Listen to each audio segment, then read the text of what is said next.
बंदी छोड़ सतगुरु रामपाल जी परमेश्वर जी की जय हो।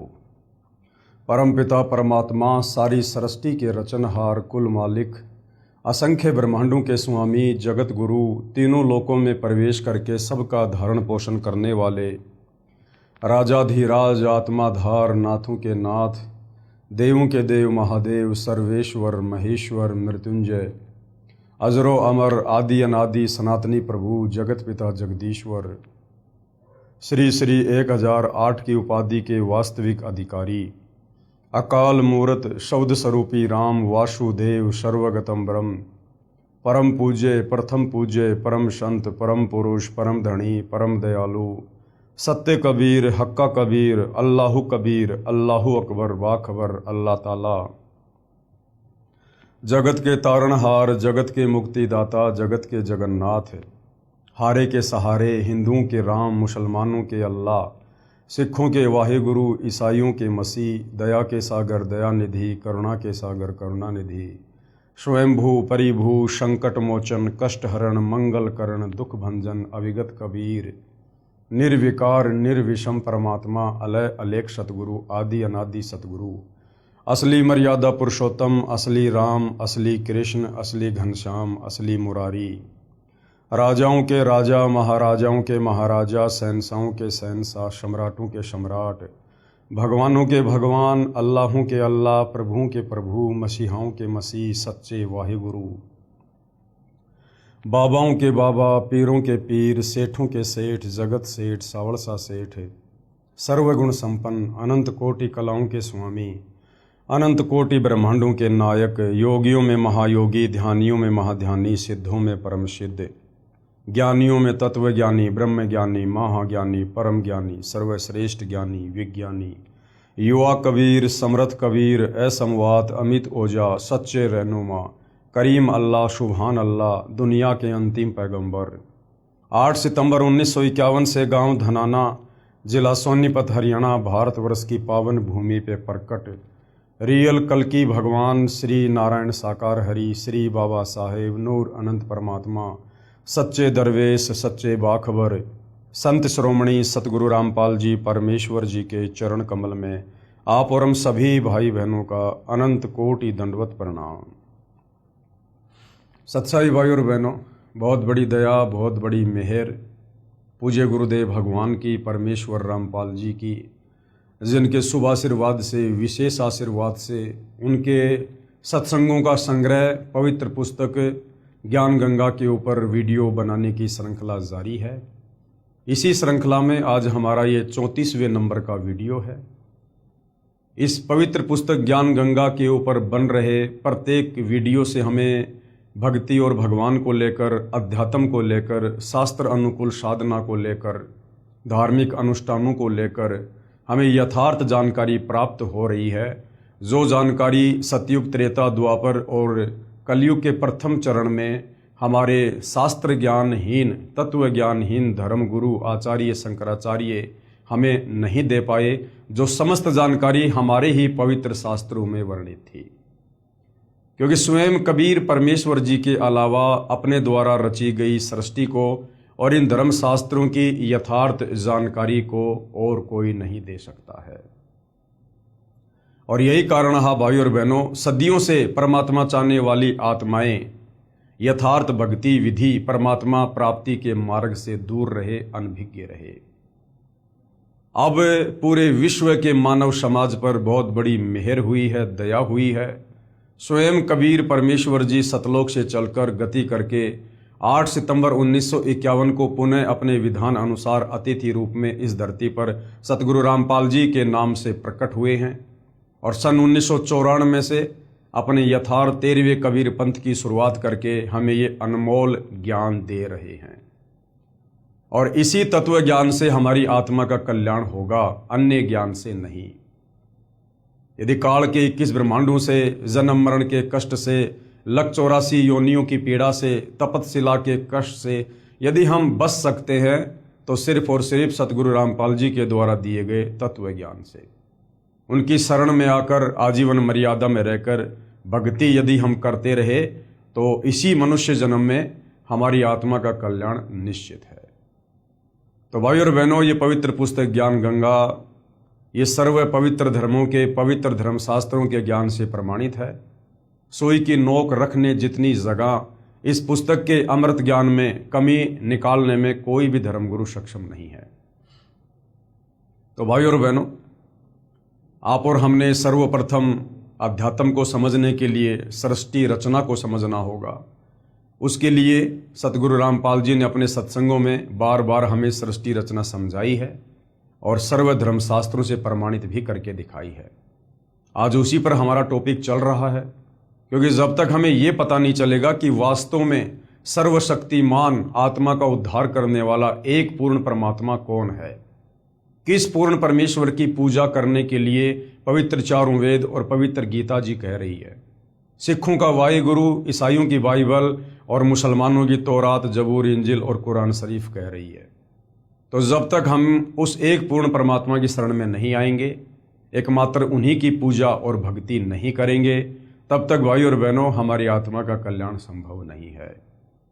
तो इस पवित्र पुस्तक में बार बार समझाया जा रहा है कि हम जिनको सर्वश्रेष्ठ परमात्मा मानकर, अजरो अमर मानकर, अविनाशी मानकर, जिन ब्रह्मा विष्णु महेश की जो एक एक गुण से युक्त हैं, रजोगुण ब्रह्मा जी, सतोगुण विष्णु जी, तमोगुण शंकर जी, हम इन्हीं की आदि अधूरी साधना पर केंद्रित हो गए, हमारे नादान तत्व ज्ञानहीन धर्म गुरुओं के कहने पर, और हमेशा जन्म और मरण में ही रहे। तो जब तक हमें यह पता नहीं चलेगा कि इन देवी देवताओं से ऊपर, ब्रह्मा विष्णु महेश से ऊपर, काल और दुर्गा से ऊपर कौन है वो पूर्ण परमात्मा जो हमें जन्म और मरण के कष्ट से छुटकारा दिलवा सकते हैं, तब तक भाई और बहनों हम भक्ति मार्ग पर दृढ़ता से कदम आगे नहीं रख सकते। तो आज इस पवित्र पुस्तक ज्ञान गंगा में गीता जी और वेदों के अनुसार क्या ब्रह्मा और विष्णु और महेश की पूजा शास्त्र अनुकूल है? क्या ब्रह्मा विष्णु महेश पूजा के योग्य हैं? क्या ब्रह्मा विष्णु महेश की पूजा से हमारी आत्मा का कल्याण संभव है? क्योंकि भाई और बहनों, हमने बार बार हमने इन चीजों को देखना पड़ेगा, पढ़ना पड़ेगा, समझना पड़ेगा।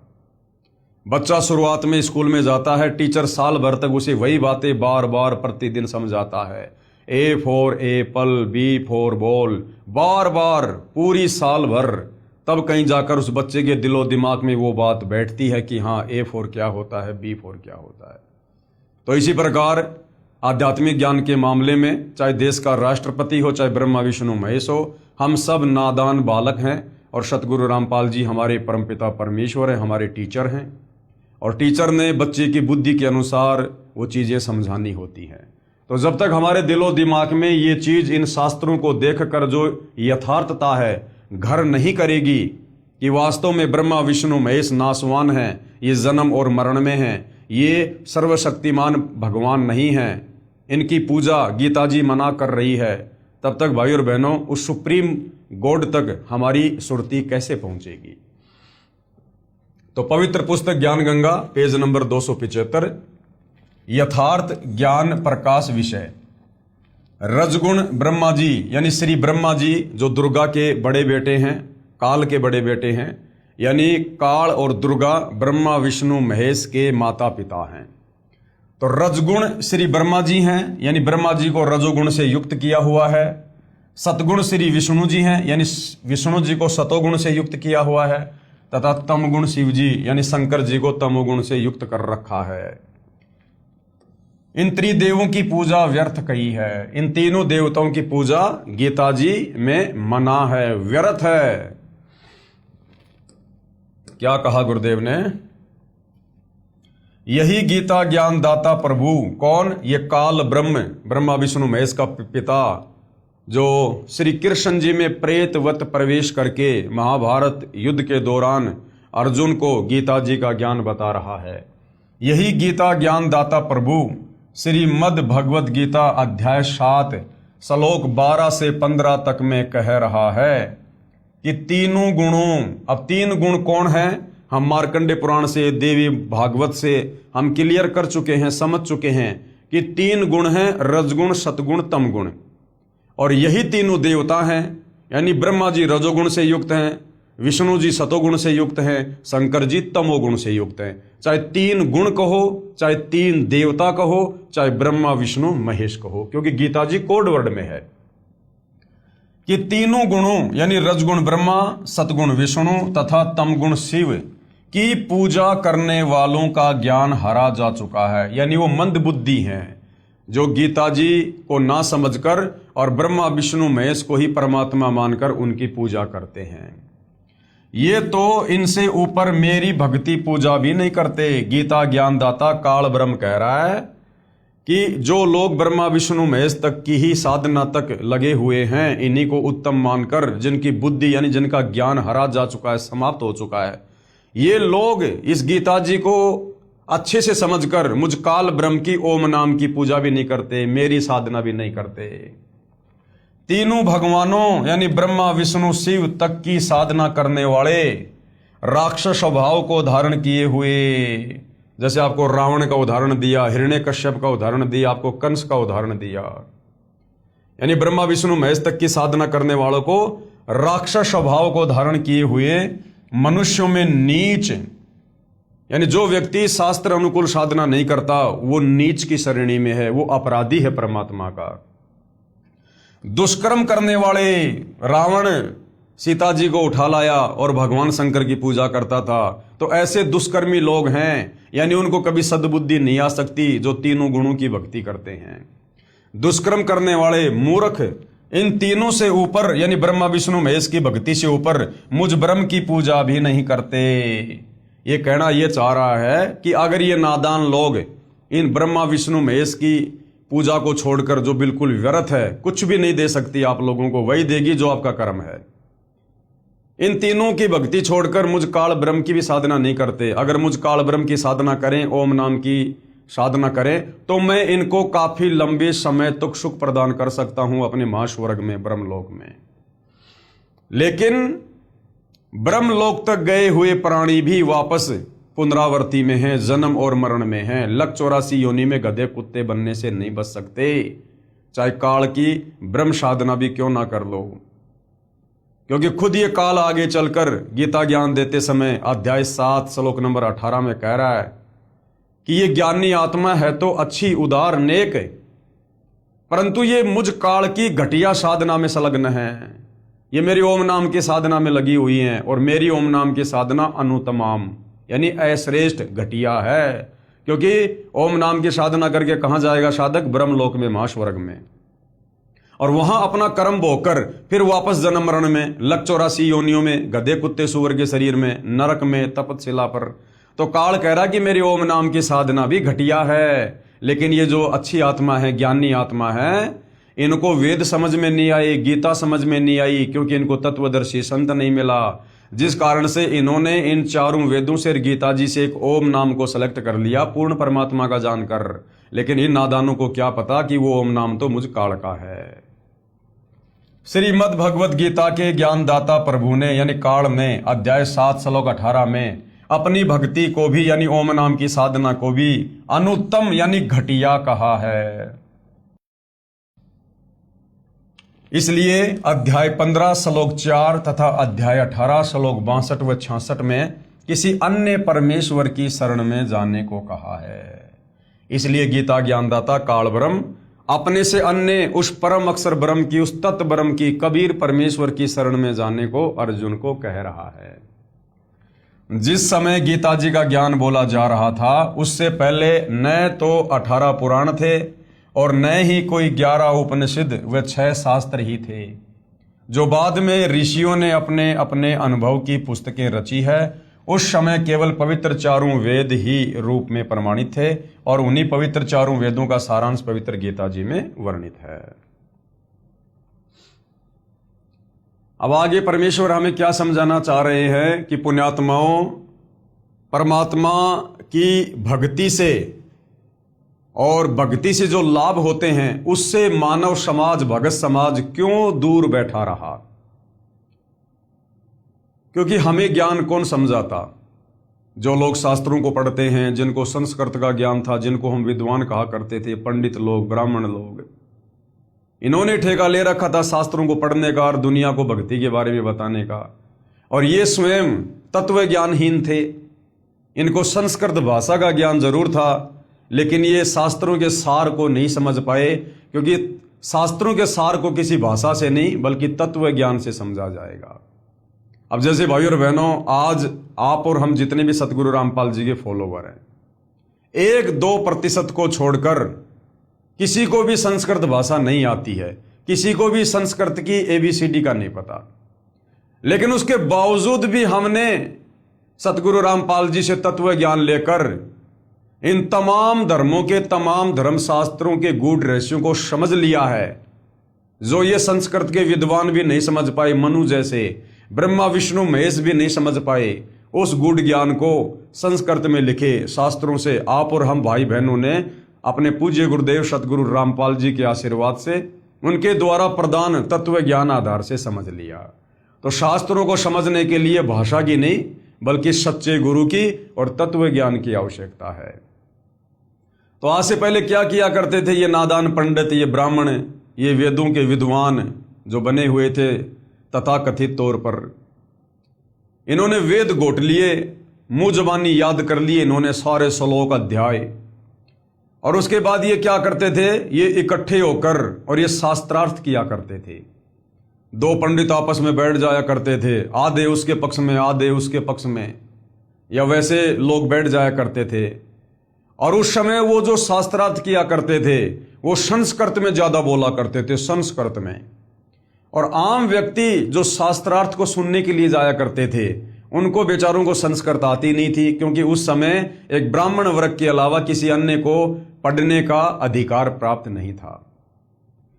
तो वो जो श्रोतागण थे जिनको संस्कृत भाषा का ज्ञान नहीं था, शास्त्रों का ज्ञान नहीं था, वो कैसे निर्णय करते थे कि कौन विद्वान है कौन विद्वान नहीं है। जो सबसे ज्यादा संस्कृत बोलता रहता, एक दूसरे के ऊपर हावी हो जाता, उसको अंत में वो अनपढ़ श्रोतागण विजयी घोषित कर दिया करते थे कि वाह पंडित जी वाह, आधे घंटे से रुक ही नहीं रहा संस्कृत बोलने से। जबकि श्रोताओं को ये नहीं पता कि वो संस्कृत में गालियां दे रहा है या शास्त्रों के श्लोक बोल रहा है या अपने घर की रामायण बोल रहा है, उन्हें कुछ नहीं पता था।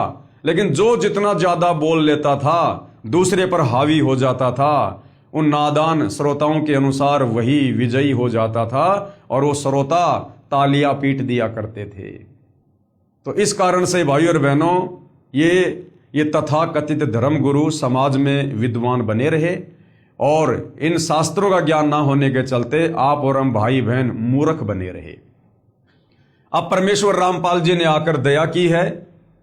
इस कलयुग की बिचली पीढ़ी का समय परमेश्वर ने पहले से भक्ति युग निर्धारित किया, आप और हमें शिक्षा दी, ये वैज्ञानिक उपकरण दिए, सर्व धर्म शास्त्रों को आज परमात्मा ने सुलभ करवाया, इनको प्रिंट करवाया, जगह जगह गांव गांव नगर में पहुंचाया। साथ में परमेश्वर ने संस्कृत से सभी भाषाओं में ट्रांसलेट करवाया, अनुवाद करवाया, ताकि आम व्यक्ति आसानी से इनको पढ़ सके।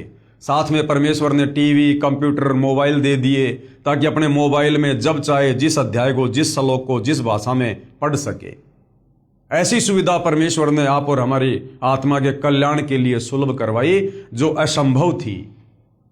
तो क्या कहते हैं गुरुदेव, शास्त्रार्थ ने परमेश्वर के तत्व ज्ञान को उलझाया। इस शास्त्रार्थ ने अर्थात ज्ञान चर्चा ने कब, परमेश्वर सतगुरु रामपाल जी के धरती पर आने से पहले जो ये ज्ञान चर्चा हुआ करती थी इन संस्कृत के विद्वानों की, इस शास्त्रार्थ ने, उस प्रकार की ज्ञान चर्चा ने केवल परमेश्वर के ज्ञान को, इन शास्त्रों के ज्ञान को उलझाया है, सुलझाया नहीं है। शास्त्रार्थ कैसे होता था, यानी ज्ञान चर्चा कैसे हुआ करती थी? 2 विद्वान प्रश्न उत्तर किया करते थे तथा श्रोतागण भी बहुत संख्या में शास्त्रार्थ यानी ज्ञान चर्चा सुनने के लिए विराजमान होते थे। हार जीत का फैसला श्रोताओं के हाथ में होता था, जो अनपढ़ थे, जिन्हें स्वयं ज्ञान नहीं कि ये क्या कह रहे हैं। जिसने ज्यादा संस्कृत लगातार उच्चारण की तो श्रोतागण ताली बजाकर विजयी होने का प्रमाण देते थे। इस तरह विद्वानों की हार जीत का फैसला अविद्वानों के हाथों में था। इसका प्रमाण गुरुदेव भगवान ने दिया है। पुस्तक है श्री मद दयानंद प्रकाश, लेखक श्री सत्यानंद जी महाराज, प्रकाशक है सार्वदेशिक आर्य प्रतिनिधि सभा 3/5 महर्षि दयानंद भवन, रामलीला मैदान, नई दिल्ली 2। गंगा कांड 8वां सर्ग, पेज नंबर 89 पर से ज्यों का त्यों। लेख 3 दिन तक प्रति साय यानी रोजाना शाम को कृष्णानंद जी और स्वामी कौन, दयानंद जी का शास्त्रार्थ होता रहा। एक दिन शास्त्रार्थ के समय किसी ने कृष्णानंद जी से साकारवाद का अवलंबन किया और इसी पर शास्त्रार्थ चलाया। स्वामी जी का यानी दयानंद जी का तो ये मन चाहता विषय था। उन्होंने धारा प्रवाह संस्कृत बोलते हुए निराकार सिद्धांत पर वेदों और उपनिषदों के प्रमाणों की एक लड़ी पिरो दी और कृष्णानंद जी को उनका अर्थ मानने के लिए बाधित किया। कृष्णानंद कोई प्रमाण ना दे सका, केवल गीता का ये श्लोक यदा यदा ही धर्मस्य ग्लानि भवति भारत लोगों की ओर मुंह करके पढ़ने लगा। कृष्णानंद जी कहने लगा, रे भैया गीता जी कह रही है कि भगवान साकार है, यदा यदा ही धर्मस्य ग्लानि भवति भारत यानी जब जब धरती पर अधर्म का बोलबाला होता है, धर्म की हानि होती है, पाप बढ़ता है, तो मैं अपने अंश अवतार सर्जन करता हूं। तो अंश अवतार आएगा तो वो शरीर में आएगा, साकार होगा। तो कृष्णानंद जी तो सही कह रहे थे कि भाई भगवान साकार है, निराकार नहीं है। लेकिन दयानंद जी ने दोहरा प्रवाह संस्कृत बोलकर और भगवान को जबरदस्ती निराकार साबित कर दिया। स्वामी जी ने गरज कर कहा कि आप वाद मेरे साथ करते हैं, इसलिए मुझे ही अभिमुख कीजिए। यानी कृष्णानंद तू मेरे साथ में ज्ञान चर्चा कर रहा है तो मेरी तरफ मुंह करके बात कर। लोगों को गीता लेके क्या समझा रहा है उस तरफ मुंह करके। परंतु उसके तो विचार ही उखड़ गए थे, वह चौकड़ी ही भूल चुका था। अब बेचारा कृष्णानंद क्या करे, जनता ने ताली पीट दी दयानंद जी के लिए। दौरा परवा संस्कृत बोल रहा था, सत्य होते हुए बेचारा क्या करे, चुप हो गया। मुख में झाग आ गए, गले में घिग्गी बंध गई, चेहरा फीका पड़ गया, किसी प्रकार लाज रह जाए। इससे उसने तर्क शास्त्र की शरण लेकर स्वामी जी को कहा कि अच्छा लक्षण का लक्षण बताइए। स्वामी जी ने उत्तर दिया कि जैसे कारण का कारण नहीं वैसे ही लक्षण का लक्षण भी नहीं। अब इनको तो उआबाई बकने में दयानंद जी को महारत हासिल था, महारत सिकलीव सुनाने में। इसलिए उन्होंने श्री कृष्णानंद जी को चुप कर दिया। लोगों ने अपनी हंसी से कृष्णानंद जी की हार प्रकाशित कर दी और वह घबराकर वहां से चलता बना। अब बताओ, गीता जी के अनुसार बेचारा बात कर रहा था कृष्णानंद और उआबाई दयानंद जी बक रहे थे, लेकिन सामने जो जनता बैठी थी अनपढ़, बस दयानंद जी की धारा प्रवाह संस्कृत के सामने और उस गीता जी के अनुसार बात करने वाले कृष्णानंद जी को पराजित घोषित कर दिया। उपरोक्त लेख में स्पष्ट है कि विद्वानों की हार जीत का निर्णय अविद्वान करते थे। स्वामी दयानंद जी ने, हालांकि ये हमारे लिए स्वामी नहीं है, लेकिन लेख के अनुसार दास बोल रहा है, हमारे स्वामी वर्तमान में सतगुरु रामपाल जी हैं, क्योंकि हम पतिव्रता पद पर हैं। श्री दयानंद जी ने लगातार संस्कृत बोल दी, श्रोताओं ने हंसी कर दी तथा महर्षि दयानंद जी को विजेता घोषित कर दिया। हालांकि हम दयानंद जी के नाम से पहले महर्षि शब्द भी नहीं लगा सकते अब, क्योंकि अब हमें तत्व ज्ञान से पता चल गया, गुरुदेव ने बता दिया कि वास्तव में महर्षि कौन होता है। यानी भगतों में सर्वश्रेष्ठ भगत उसको महर्षि कहते हैं। पहले भगत को ऋषि कहा करते थे, ऋषि यानी भगत। और उन ऋषियों में जो सबसे अच्छा होता था, ज्ञानी होता था, नियम और मर्यादा में होता था, उसको महर्षि कहा करते थे। तो वर्तमान में भाई और बहनों, यदि कोई धरती पर महर्षि है या पहले भी कोई महर्षि था तो कबीर परमात्मा जी थे। आज वर्तमान में वे कबीर परमात्मा सतगुरु रामपाल जी के नाम से धरती पर प्रकट हैं। तो भक्तों में सर्वश्रेष्ठ भगत की भूमिका भी 17 फरवरी 1988 से सन 1994 तक आदरणीय रामदेवानंद जी को मुंह बोला गुरु बनाकर सतगुरु रामपाल जी ने ही निभाई है। परंतु दयानंद जी के नाम से पहले महर्षि शब्द अज्ञानी लोगों ने पका दिया। महर्षि दयानंद जी को विजेता घोषित कर दिया तथा परमात्मा निराकार मान लिया, जबकि यजुर्वेद अध्याय 1 मंत्र 15 तथा यजुर्वेद अध्याय 5 मंत्र 1 में साफ है कि परमात्मा सहशरीर है तथा साकार है। अग्ने तनुर असि विष्णवे तवा सोमस्य तनुर असि। श्री दयानंद जी संस्कृत भाषा में प्रवचन करते थे। इसका प्रमाण है सत्यार्थ प्रकाश की भूमिका पेज नंबर 8 पर। श्री दयानंद जी ने कहा है कि पहली बार सत्यार्थ प्रकाश छपा था, उस समय मुझे हिंदी अच्छी तरह नहीं आती थी, क्योंकि बचपन से ही सन 1882 संवत 1939 तक संस्कृत में भाषण करता रहा। इससे सिद्ध हुआ कि श्री दयानंद जी संस्कृत भाषा में शास्त्रार्थ करते थे। संवत 1939 यानी 1882 में सत्यार्थ प्रकाश को दोबारा छपवाने के 1 वर्ष बाद सन 1883 में श्री दयानंद जी का निधन हो गया। स्पष्ट हुआ कि निधन के 1 वर्ष पूर्व ही श्री दयानंद जी ने हिंदी भाषा को जाना। इससे पहले संस्कृत में प्रवचन यानी व्याख्यान करते थे। अब देखो भाई और बहनों, जैसे वर्तमान में जो लोग बहुत अच्छी इंग्लिश बोलते हैं, फटाफट अंग्रेजी बोलते हैं, उनको लोग क्या समझते हैं कि ये तो विद्वान है, बहुत तगड़ा शिक्षित आदमी है। ऐसे ही भाई और बहनों, पहले के समय में जो संस्कृत ज्यादा बोलता था उसको विद्वान माना जाता था।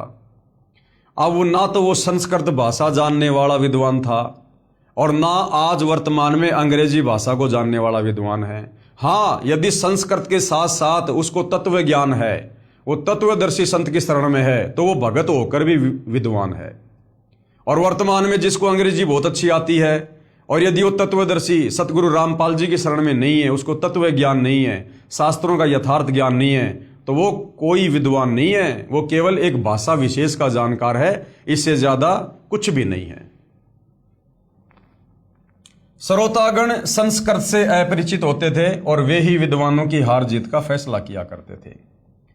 अब ये दासों का भी दास यानी स्वयं को सतगुरु रामपाल जी का अधीन भाव में दर्शाते हुए आप और हमें शिक्षा देते हुए कह रहे हैं कि अब ये दासों का भी दास रामपाल दास चाहता है कि सभी पवित्र धर्मों की परमात्मा चाहने वाली पुण्यात्माएं तत्व ज्ञान से परिचित हो जाएं, तब स्वयं लाल व लालड़ी की परख यानी पहचान कर लिया करेंगे।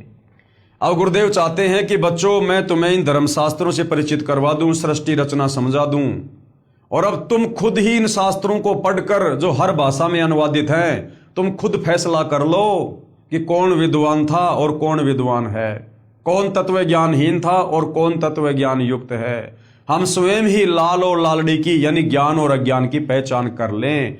इसके लिए गुरुदेव भगवान हम एक छोटी सी कथा सुना रहे हैं कि जब तक हम स्वयं अपने धर्मशास्त्रों के यथार्थ ज्ञान से परिचित नहीं होंगे, भक्ति मार्ग से परिचित नहीं होंगे, हम कभी भी आत्मा का कल्याण नहीं करवा सकते।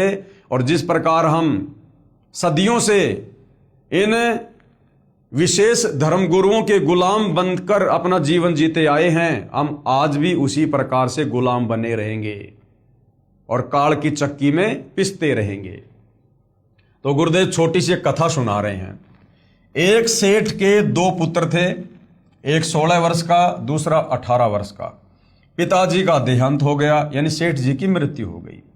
बच्चों की माताजी ने एक कपड़े में लिपटे लाल अपने बच्चों के हाथ में रखे तथा कहा, पुत्रो ये लाल ले जाओ तथा अपने ताऊ जी यानी पिताजी के बड़े भाई को कहना कि हमारे पास पैसे नहीं हैं, ये लाल अपने पास रख लो तथा व्यापार में हमारा हिस्सा कर दो।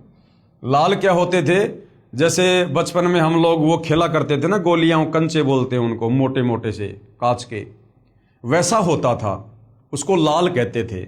और उसकी कीमत कई लाखों में जो है वो करोड़ों में हुआ करती थी। तो जिस सेठ की मृत्यु हो गई थी, जिसके 2 बच्चे थे, उन बच्चों की माताजी ने कहा कि बच्चों ये लाल रखे मेरे पास में तुम्हारे पिताजी के समय के, और तुम ये अपने ताऊ जी के पास ले जाओ और ताऊ जी से कहो कि ताऊ जी हमारे पिताजी की मृत्यु हो चुकी है और हमारे पास कोई काम धंधा नहीं है और ये लाल हमारे पिताजी के समय के रखे हुए हैं, आप इनको ले लो और हमें भी अपने बिजनेस में पार्टनरशिप दे दो।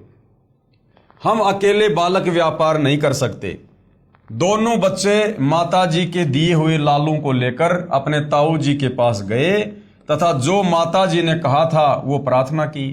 उस सेठ यानी ताऊ जी ने लालों को देखा तथा बच्चों की प्रार्थना स्वीकार करके कहा, पुत्र इन लालों को अपनी माताजी को दे आओ, यानी लाल वापस दे आओ अपनी माताजी को और कह देना संभाल कर रख लेगी, और आप मेरे साथ दूसरे शहर में चलो, मुझे बहुत उधार माल मिल जाता है, यानी मेरी गुडविल बहुत अच्छी है, वापिस आकर इन लालों को प्रयोग कर लेंगे। दोनों बालक ताऊ जी के साथ दूसरे शहर में गए। एक दिन ताऊ जी ने एक लाल बच्चों को दिया तथा कहा, पुत्रो ये लाल है, इसे उस सेठ को देकर आना जिससे कल 50,000 का माल उधार लिया था, तथा कहना कि ये लाल रख लो, हम वापस आकर आपका ऋण चुका देंगे तथा अपना लाल वापस ले लेंगे। दोनों बच्चों ने सेठ को उपरोक्त विवरण कहा। तब सेठ ने एक जोरी बुलाया। जोरी क्या होता था? जो लाल को देखता था, उसकी परख करता था कि ये नकली है या असली है। तो सेठ ने एक जोरी बुलाया। जोहरी ने लाल को परख कर बताया कि ये लाल नहीं है, ये तो लालड़ी है। क्या है? लालड़ी, यानी ये तो नकली है, ये तो 2 रुपए का भी नहीं है, जो 100 रुपए की भी नहीं है। लाल की कीमत तो 9 लाख रुपए होती है। सेठ ने भली बुरी कहते हुए उस लालड़ी को गली में दे मारा, यानी फेंक दिया उन बच्चों के सामने गली में। बच्चे उस लालड़ी को उठाकर अपने ताऊ जी यानी अंकल जी के पास ले आए। अब बच्चों ने उस लाल को अच्छे से देखा कि ताऊ जी तो कह रहे थे कि लाल है, सेठ कह रहा कि लालड़ी है। तो उसको गली से उठाकर और अच्छे से देखा उसको कि भाई लालड़ी क्यों है। तो उनको पहचान सी हो गई उनको कि हाँ ये लालड़ी है, लालड़ी में ये लक्षण है, और उठा के अपने ताऊ जी के पास ले आए। आंखों में आंसू भरे हुए सर्व वृतांत सुनाया कि एक व्यक्ति ने बताया कि ये लाल नहीं, ये तो लालड़ी है। ताऊ जी यानी अंकल जी ने कहा, पुत्र वह जोरी था और वह सही कह रहा था, ये तो वास्तव में लालड़ी है, इसकी कीमत तो 100 रुपए भी नहीं है। पुत्रों मेरे से धोखा हुआ है। अब ताऊ जी ने जानबूझकर लाल की जगह लालड़ी दे दी उन बच्चों को। ताऊ जी ने उस लालड़ी को लाल बताकर उन बच्चों को कहा था कि जाओ सेठ जी को दे आओ। ताऊ जी को तो पता था पहले भी कि लाल नहीं है, लालड़ी है, लेकिन वो ताऊ उन बच्चों को परख करवाना चाहता था, उनको उस बिजनेस में मास्टर बनाना चाहता था कि ये बच्चे कहीं आगे चलकर लेन देन में लाल और लालड़ी की पहचान में धोखा ना खा जाएं। फिर ताऊ ने दोबारा उनको लाल दिया और क्या कहा कि लाल तो ये है, गलती से मैंने ही आपको लालड़ी दे दी, अब जाओ तथा सेठ से कहना मेरा ताऊ जी धोखेबाज नहीं है, लाल के धोखे में लालड़ी दे दी। अब दोनों भाई फिर गए उसी व्यापारी के पास और अच्छे से लाल को देखते हुए गए। पहले तो वो लालड़ी को देखते हुए आए थे, अब दोबारा जा रहे हैं तो लाल को देखते हुए जा रहे हैं। तो उनको पता चल गया कि लालड़ी कैसी होती है और लाल कैसा होता है।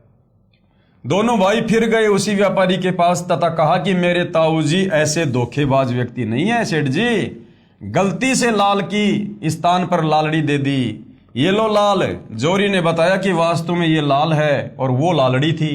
और फिर जोरी आया और जोरी ने अब की बार क्या बताया कि सेठ जी ये पक्का लाल है, वो पहले वाली लालड़ी थी लेकिन ये लाल है। सामान लेकर वापस अपने शहर लौट आए। तब ताऊ यानी अंकल जी ने कहा कि पुत्रों अपनी माता जी से लाल ले आओ, उधार ज्यादा हो गई। अब ताऊ ने पहले ही उन बच्चों को लाल और लालड़ी की पहचान से परिचित करवा दिया कि लाल क्या होता है और लालड़ी क्या होती है। अब वो ताऊ क्या कह रहा है कि बच्चों अब वो लाल ले आओ जो तुम पहले लेके आए थे अपनी माता जी से और मैंने वापस भिजवा दिए थे। मार्केट में उधार बहुत हो गई है, अब अपनी माता जी से वो लाल ले आओ, उधार ज्यादा हो गई। दोनों बच्चों ने अपनी माता जी से लाल लेकर कपड़े में से निकाल कर देखा तो वे लालड़ी थी। अब बच्चे अपनी माता जी के पास गए, लाल और लालड़ी की उनको पहचान हो ही चुकी थी, और कहा कि माँ मार्केट में उधार बहुत हो गई है, ताऊ जी ने लाल मंगवाए हैं, लाल दे दे। तो माँ ने कहा ले बेटा मैंने तो तब से रखे हुए हैं। माँ ने निकाल के दे दिए। अब बच्चों ने देखा कि हम चेक तो कर लें कि ये लाल है या लालड़ी है, क्योंकि उनको पहचान हो गई थी, ताऊ ने पहचान करवा दी थी। तो बच्चों ने पोटली खोली तो देखा वो लाल नहीं थे, वो तो सारी की सारी लालड़ी थी, लाल एक भी नहीं था। ताऊ जी ने बच्चों को लाल तथा लालड़ी की पहचान करवा दी थी। दोनों पुत्रों ने अपनी माताजी से कहा कि माताजी ये तो लालड़ी हैं, लाल नहीं है। दोनों बच्चे वापस ताऊ जी के पास आए तथा कहा कि मेरी माँ बहुत भोली है, उसे लाल और लालड़ी का ज्ञान नहीं है, वे लाल नहीं है लालड़ी है। सेठ ने कहा, पुत्रो ये उस दिन भी लालड़ी थी। अब ताऊ जी ने क्या कहा सेठ ने कि बच्चों ये उस दिन भी लालड़ी थी जब तुम पहली बार मेरे पास लेके आए थे, लेकिन बच्चों उस समय तुम्हें लाल और लालड़ी का ज्ञान नहीं था। और यदि मैं उस दिन ये कह देता कि बच्चों ये लाल नहीं ये तो लालड़ी हैं, तो तुम्हारे मन में दोष आता, तुम्हारी माँ के मन में दोष आता कि हमारे पिताजी मर गए, इसलिए अब ताऊ जी हमें अपने बिजनेस में हिस्सेदार नहीं बनाना चाहते। तुम्हारे मन में दोष आ जाता। अब बच्चों मैंने तुम्हें लाल और लालड़ी की पहचान करवा दी है, अब तुम खुद निर्णय कर सकते हो। इसी प्रकार भाई और बहनों, सतगुरु रामपाल जी यदि आप और हमें अपने मुख कमल से इन धर्मशास्त्रों के विषय में, इन धर्म गुरुओं के अज्ञान के विषय में, ब्रह्मा विष्णु महेश की जन्म मृत्यु के विषय में यदि हमें अपने मुंह जबानी कुछ बोलते, तो आप और हम नादान जो शास्त्रों की पहचान से परिचित नहीं थे, इन देवी देवताओं की समर्थता से परिचित नहीं थे, इन धर्मशास्त्रों से परिचित नहीं थे, आप और हम पूज्य गुरुदेव भगवान की बातों को कभी भी स्वीकार नहीं करते और मन में ना जाने तरह तरह के दोष पैदा कर लेते कि ऐसे ऐसे बड़े बड़े संस्कृत के विद्वान जिन्होंने इन शास्त्रों को दिन रात पढ़ा है, लोगों को बताया है, क्या वो मूर्ख हैं? सतगुरु रामपाल जी जिन्होंने कभी संस्कृत नहीं पढ़ी हैं, जिनके खानदान में कभी कोई सत्संगी नहीं था, कोई संस्कृत का ज्ञाता नहीं था, और ये अपने आप को कह रहे हैं कि मैं ही हूं इन सभी धर्मशास्त्रों का ज्ञाता, तो हमारे मन में ना जाने क्या क्या दोष प्रकट हो जाते और हम भगवान की भक्ति से वंचित हो जाते।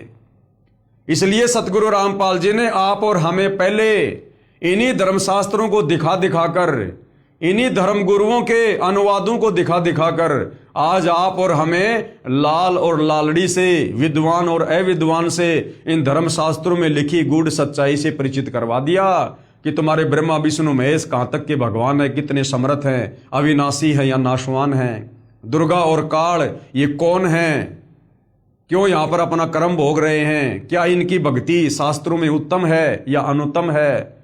आज सारी बातों की जानकारी हमें गुरुदेव भगवान ने करवा दी, लाल और लालड़ी की पहचान करवा दी। अब हमें कोई अध्यात्म के मामले में, भक्ति मार्ग के मामले में, भगवान की पहचान के मामले में धरती पर कोई धोखा नहीं दे सकता। तो ताऊ जी ने क्या कहा? सेठ ने कहा, पुत्रो ये उस दिन भी लालड़ी थी जिस दिन मेरे पास लेकर आए थे। यदि मैं लालड़ी कह देता तो आपकी माता जी कहती कि मेरा पति नहीं रहा, इसलिए अब मेरे लालू को भी लालड़ी बता रहा है। पुत्रो आज मैंने आपको ही लाल तथा लालड़ी की परख यानी पहचान करने योग्य बना दिया, अब आपने स्वयं फैसला कर लिया। तो आज सतगुरु रामपाल जी ने अपने तत्व ज्ञान से, सृष्टि रचना से, धर्मशास्त्रों को दिखा दिखाकर और पूरे विश्व के मानव समाज को, जो परमात्मा चाहने वाली आत्मा है, उन सबको धर्मशास्त्रों की और इन देवी देवताओं की यथार्थता से परिचित करवा दिया। आज हमें कोई धोखा नहीं दे सकता। विशेष इसी प्रकार आज ये दास, यानी सतगुरु रामपाल जी स्वयं के लिए कह रहे हैं, इसी प्रकार आज ये दास यही चाहता है कि तत्व ज्ञान को जन जन तक पहुंचाऊं तथा शास्त्रों के प्रमाण देखकर आप स्वयं परख यानी पहचान करने योग्य होकर संत असंत को पहचान सको कि वास्तव में धरती पर पूर्ण संत कौन है, या ये बड़े बड़े संस्कृत बोलने वाले विद्वान गले में ये रुद्राक्ष की माला पहन के, लंबा लंबा चोटा, लंबी लंबी दाढ़ी, मूछ या गेरवा, लाल पीला सफेद कपड़ा पहनकर जो धूणे लगाकर बड़े बड़े आश्रम खोलकर बैठे हैं आचार्य शंकराचार्य मंडलेश्वर, क्या ये संत हैं? तो आज सतगुरु रामपाल जी ने हमें क्लियर कर दिया, कति साफ कर दिया उन्होंने अध्यात्म को। मन में कोई शंका नहीं हो सकती यदि आप उनके सत्संग कुछ दिन अच्छे से सुन लोगे, रुचि लेकर, निष्पक्ष होकर। शास्त्रार्थ यानी ज्ञान चर्चा विद्वान किया करते थे तथा हार जीत का फैसला अविद्वानों के हाथों में था। ये दास यानी गुरुदेव अपने लिए कह रहे हैं, ये दास चाहता है कि पहले प्रभु प्रेमी पुण्यात्माएं शास्त्रों को समझें, फिर स्वयं जान जाएंगे कि ये संत व महर्षि जी क्या पढ़ाई पढ़ा रहे हैं। अब 650 साल पहले भाई और बहनों, जब कबीर परमेश्वर जी बनारस के काशी में लहरतारा तालाब पर सतलोक से चलकर शिशु रूप में कमल के विकसित फूल पे प्रकट हुए थे और 120 साल तक कबीर परमेश्वर जी ने सन 1398 से 1518 तक एक मनुष्य रूप में उन्होंने लीला की, अपने तत्व ज्ञान को जन जन तक पहुंचाया। लेकिन उस समय के ये जो अविद्वान थे और भोली भाली जनता की नजरों में जो विद्वान बने हुए थे संस्कृत भाषा का ज्ञान होने के चलते, इन्होंने कबीर परमेश्वर जी के सतज्ञान को अपने अज्ञान के माध्यम से ऊपर नहीं आने दिया। अब भाइयों और बहनों, ऐसी भी बात नहीं है कि कबीर परमात्मा कोई कमजोर थे या कबीर परमात्मा के ज्ञान को ये काल प्रेरित, ये साधु संत महात्मा आचार्य शंकराचार्य ये दबाने में सक्षम थे। नहीं, 650 साल पहले आकर कबीर परमेश्वर जी ने कुछ उदाहरण पेश करने थे। 650 साल पहले का समय मोक्ष का प्राइम टाइम नहीं था, इसलिए परमात्मा ने अपनी शक्ति का प्रयोग नहीं करना था। केवल परमेश्वर ने एक उदाहरण पेश करके जाना था बस, कि जो ज्ञान उन्होंने 650 साल पहले दिया एक अनपढ़ की भूमिका करते हुए, आज वही ज्ञान सर्वधर्मों के सर्वधर्म शास्त्र व्याख्यान कर रहे हैं, समर्थन दे रहे हैं कि हां, कबीर परमेश्वर जी ने 650 साल पहले जो ज्ञान दिया था अपनी कबीर वाणी में, आज सभी धर्मों के सभी धर्मशास्त्र उसी ज्ञान का समर्थन कर रहे हैं। हमारे धर्मशास्त्रों में वो बातें जो कि त्यों लिखी है भक्ति और भगवान के विषय में। तो 650 साल पहले कबीर परमेश्वर जी एक अनपढ़ व्यक्ति की भूमिका कर रहे थे, अनपढ़ संत की भूमिका में थे। हालांकि उन्हें कोई संत नहीं माना करता था, लेकिन वो तो कबीर परमेश्वर जी की पावर थी, उनके ज्ञान की पावर थी, जो मजबूरन लोगों ने मानना पड़ा। लेकिन जो ये तथा कथित जो शास्त्री थे, पंडित थे, जो विद्वान थे, धर्मगुरु थे, आध्यात्मिक क्षेत्र में जो लोगों का मार्गदर्शन किया करते थे, उन्हीं को पंडित और ब्राह्मण कहते हैं। जाति वालों से कोई संबंध नहीं है। तो इन लोगों ने अपनी अटपट करके और उस समय की जो अनपढ़ जनता थी उस अनपढ़ता का फायदा उठाकर और इन्होंने हमेशा कबीर परमेश्वर जी के ज्ञान को छोटा साबित करने का प्रयास किया। और उस समय एक महर्षि सर्वानंद जी थे, जो अपने आप को तमाम शास्त्रों का ज्ञाता मानते थे, संस्कृत के बड़े विद्वान कहलाते थे, और उन्होंने कबीर परमेश्वर जी के साथ में शास्त्रार्थ किया। हालांकि आगे चलकर वो कबीर जी के शिष्य बन गए, फिर उन्होंने अपनी हार स्वीकार कर ली थी। लेकिन जिस समय सर्वानंद जी का और कबीर परमेश्वर जी का शास्त्रार्थ हो रहा था, वो किस आधार पर हो रहा था? कबीर परमात्मा सत्य बात कह रहे थे और सर्वानंद जी केवल संस्कृत भाषा में ही भाषण दे रहे थे, और वहां भीड़ जो बैठी थी वो अनपढ़ लोगों की थी। तो सर्वानंद जी के मुख से धारा प्रवाह संस्कृत सुनकर और लोगों ने तालियां बजा दी कि सर्वानंद विजयी हुआ और कबीर जी पराजय हुआ। शास्त्रार्थ महर्षि सर्वानंद तथा परमेश्वर कबीर यानी कबीर देव का। एक सर्वानंद नाम के महर्षि थे, उनकी पूज्य माता श्रीमती शारदा देवी पाप कर्म फल से पीड़ित थी। अब बेटा तो महर्षि पकड़ा है, सारे शास्त्रों का विद्वान है, भक्ति और भगवान का अपने से बड़ा किसी को जानकार नहीं समझ रहा, और उसकी माता खुद अपने पाप कर्म के चलते 3 ताप का कष्ट भोग रही थी, शारीरिक पीड़ा से दुखी थी। उसने सर्व पूजाएं व जंत्र मंत्र कष्ट निवारण के लिए वर्षों किए, शारीरिक पीड़ा निवारण के लिए वैद्यों की दवाइयां भी खाई, परंतु कोई राहत नहीं मिली। उस समय के महर्षियों से उपदेश भी प्राप्त किया, परंतु सर्व महर्षियों ने कहा कि बेटी शारदा, ये आपका पाप कर्म दंड प्रारब्ध कर्म का है, यानी तेरे भाग्य में लिखा हुआ है और ये माफ नहीं हो सकता। जबकि वेद कह रहे हैं कि वो परमात्मा घोर से घोर पाप कर्मों को भी क्षमा कर देता है, यदि तत्वदर्शी संत मिल जाए, शास्त्र अनुकूल साधना मिल जाए तो।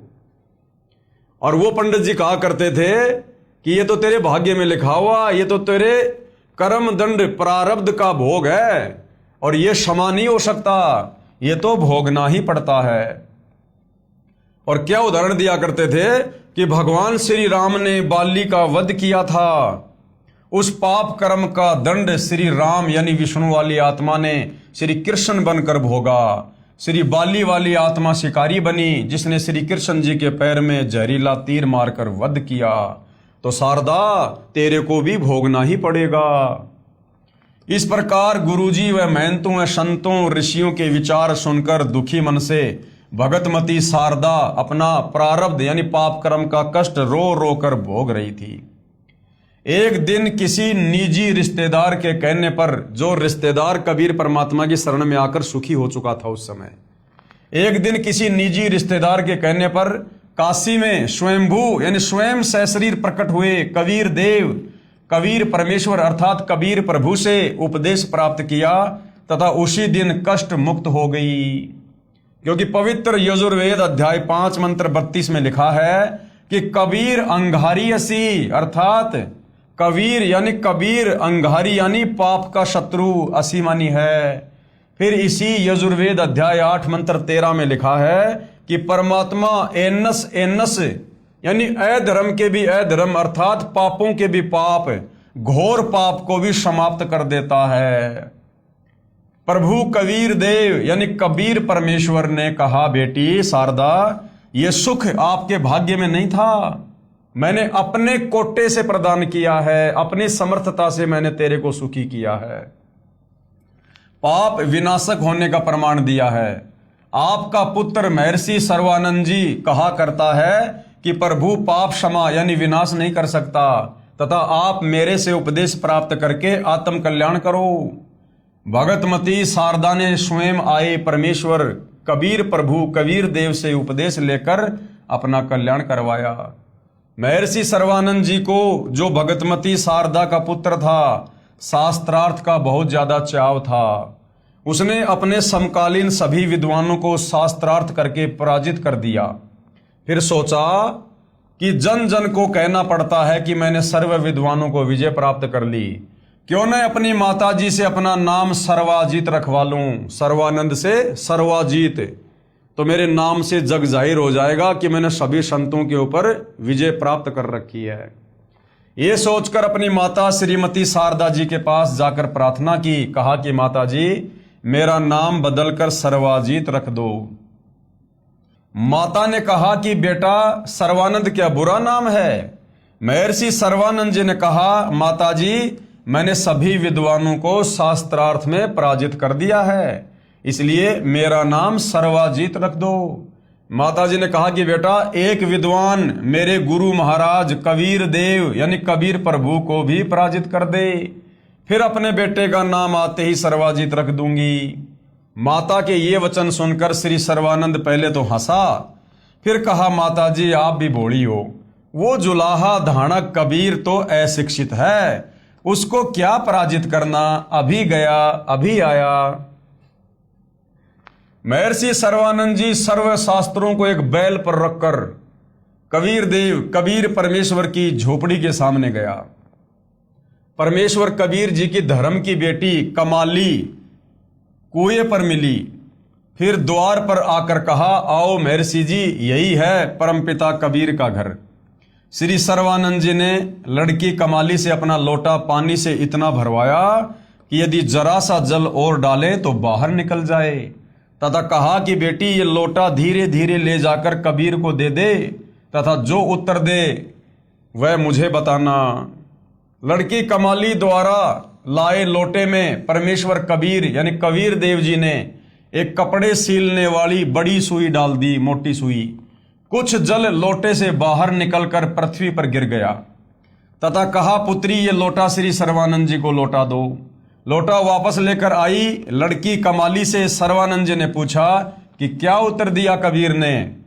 कमाली प्रभु द्वारा सुई डालने का वृतांत सुनाया।